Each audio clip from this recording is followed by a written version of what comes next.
Alumina हम mainly use करते हैं उन पेशेंट के लिए जिनको बहुत पुराने लंबे समय से कोई सी भी डिसीज़ थी, या तो फिर स्किन कंडीशंस के लिए, लुकोरिया के लिए, कॉन्स्टिपेशन के लिए। कॉन्स्टिपेशन ऐसा जो आर्टिफिशियल मिल्क से हुआ है, या तो फिर इनएक्टिविटी ऑफ रेक्टम के लिए अपन डिटेल में देखते हैं।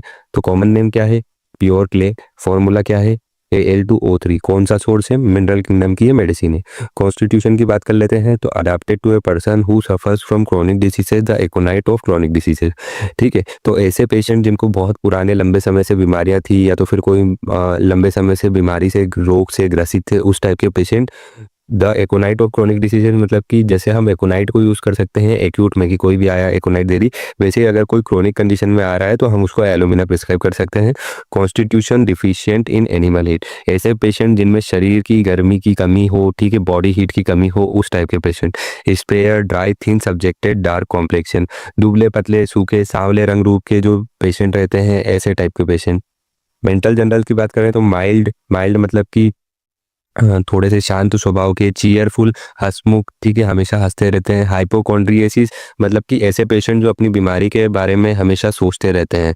Time passes too slowly, an hour seems half a day. ठीक है, तो इन पेशेंट का जो टाइम है वो बहुत धीरे धीरे निकलता है, जैसे कि 1 घंटा ही निकलता है, लेकिन उन्हें ऐसा लगता है कि यार अभी तो आधा दिन निकल गया है। कैनाबिस इंडिका एक और मेडिसिन है जिसमें टाइम पासेस, बहुत ज़्यादा टाइम स्लोली पास होता है। फिजिकल जनरल की बात करें तो फिजिकल जनरल में है अबनॉर्मल एपिटाइट, मतलब कि पेशेंट की जो एपिटाइट है, भूख, वो काफ़ी अलग होगी बाकी लोगों से। Craving for starch, chalk, charcoal, cloves, tea, groundnuts, acrids and indigestible thing, potato disagrees. तो पेशेंट को ऐसी चीज़ों की बहुत ज़्यादा इच्छा होगी जिनमें स्टार्च बहुत ज़्यादा हो, या तो फिर चौक मतलब कि मिट्टी हो या चौक हो, चारकोल कोयला हो, लौंग हो, पीसी हुई चाय की पत्ती हो, ठीक है, और खट्टे अचार हो गया जिस टाइप से, और भी ऐसी चीज़ें जो उसको डाइजेस्ट ही नहीं होती है लेकिन उसको उन सब की इच्छा होती है। और पोटैटो को पेशेंट जो है वो डिसएग्री कर देता है, खाना नहीं चाहता है, उसे पसंद नहीं होता है। टॉकिंग फटीग्स, फेंट and tired, must sit down. तो पेशेंट ऐसा रहता है कि एकदम वो बातचीत करने से भी उसको थकान फील होती है। पेशेंट बातचीत भी नहीं करना चाहता है, अगर बातचीत करेगा तो उसे चक्कर आएंगे, थकान महसूस होगी, और उसे बैठना पड़ेगा तभी जाके उसको आराम लगेगा। गैस्ट्रोइंटेस्टाइनल सिस्टम की बात करें तो chronic irritation from years, worse in evening. तो पेशेंट को बहुत लंबे समय से खट्टी डकार आती रहती है लेकिन वो उसका कोई इलाज नहीं कराता, और जो खासकर उसको ये सब होता है इवनिंग में, इवनिंग में उसको बहुत ज़्यादा डकार आती है। Constipation, no desire for and no ability to pass stool until there is a large accumulation. ठीक है, तो पेशेंट ऐसा रहता है कि वो फ्रेश होने के लिए नहीं जाता है, उसको ना कोई डिजायर होती है, ना उसके पास इतनी पावर होती है कि वो स्टूल पास कर सके। स्टूल पास करने के लिए उसे बहुत जोर लगाना पड़ता है, ग्रेट स्ट्रेनिंग करनी पड़ती है, या तो फिर अगर वो बाथरूम में जा रहा है तो उसे किसी चीज़ को बहुत टाइटली पकड़ना पड़ेगा, फिर उसे जोर लगाना पड़ेगा, तब जाके उसको जो है स्टूल पास होगा। स्टूल चाहे हार्ड हुआ, ठीक है, नोटी हुआ, ल्यूनीबेरीज मतलब कि गोल गोल एक फल का नाम है, कन्वर्ट कवर्डेड विद म्यूकस। तो ऐसे पेशेंट जिनका जो स्टूल है वो हार्ड है, नोटी है, गोल गोल है, गठान टाइप में है, ठीक है, और वो पूरा म्यूकस से कवर्ड रहता है। या तो फिर स्टूल सॉफ्ट हुआ, क्ले हुआ, मतलब कि जैसे जो मिट्टी रहती है उस टाइप का हुआ, जो टॉयलेट की सीट से चिपक जाता है, इस टाइप का जो हुआ, वो भी पेशेंट को हो सकता है स्टूल। लेकिन दोनों ही टाइम उसे बहुत ज़्यादा स्टेनिंग करनी पड़ती है, बहुत ज़्यादा दम लगाना पड़ता है, तब जाके वो स्टूल पास कर पाता है। कॉन्स्टिपेशन की बात करें तो कॉन्स्टिपेशन किन में? ऑफ नर्सिंग चिल्ड्रन, ठीक है, जिनको जो छोटे छोटे बच्चे रहते हैं उनको, फ्रॉम आर्टिफिशियल फूड, ऐसे बच्चे जिनको बोतल का मिल्क पिलाया जाता है, ठीक है, उनको अगर कॉन्स्टिपेशन हो रहा है तो एलुमिना बहुत अच्छी मेडिसिन है।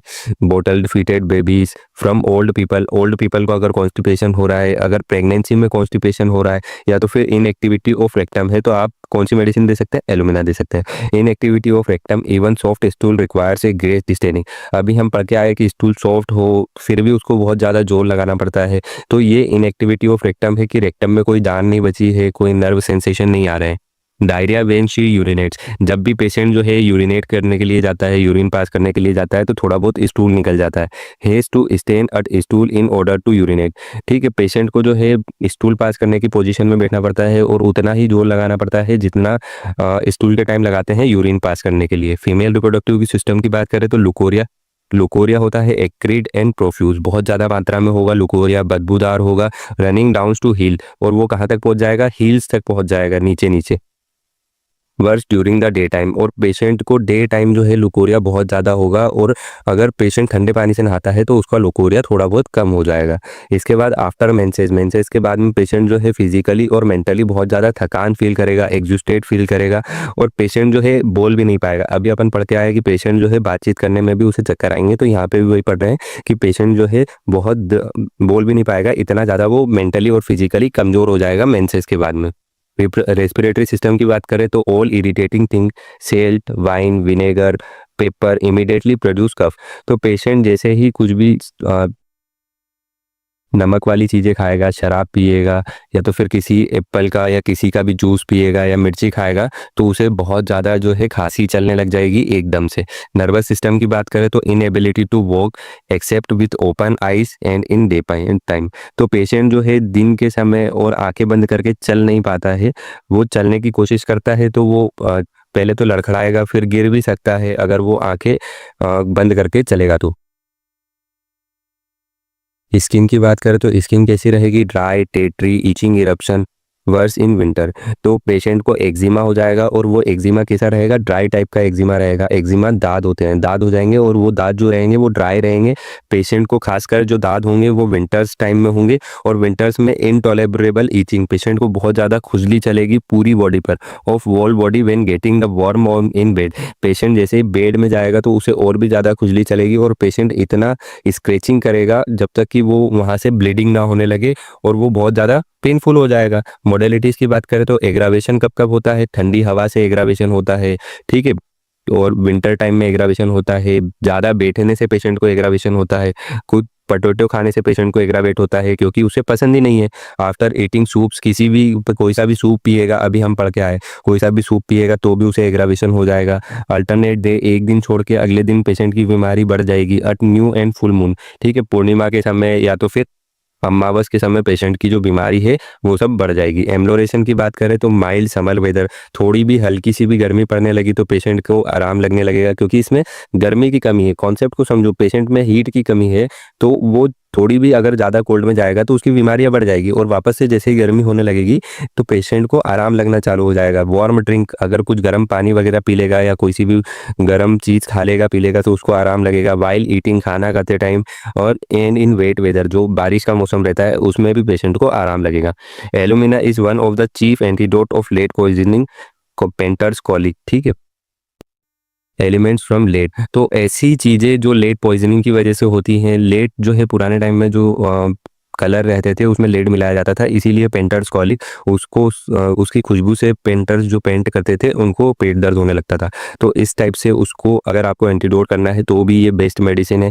कॉम्प्लीमेंट्री क्या है इसकी, ब्रायोनिया है। अगर आप ब्रायोनिया लेकेसी सल्फर के बाद इस मेडिसिन को देते हैं तो बहुत अच्छा असर दिखाएगी। एलुमिना जो है वो क्रॉनिक है ब्रायोनिया की, जैसे आप ब्रायोनिया एक्यूट केसेस में देते हैं वैसे ही आप एलुमिना क्रॉनिक केसेस में दे सकते हैं। Similar to baryta carb, conium mac. और इसके बाद फिर एलिमेंट्स ऑफ ओल्ड पीपल, अगर कोई भी बूढ़ा व्यक्ति है जिसमें आपको 3 मेडिसिन मेनली दिखती है कि एलुमिना, बेराइटा कार्ब और कोनियम मैक, जो कि तीनों सिमिलर है। कोई ये वीडियो अच्छी लगी हो तो हमारी वीडियो को लाइक करें। अगर आपका कोई सवाल है तो मुझसे कमेंट बॉक्स में ज़रूर पूछें, और अपने दोस्तों के साथ इस वीडियो को ज़रूर शेयर करें ताकि ज़्यादा से ज़्यादा बच्चों की मदद हो सके। Thank you.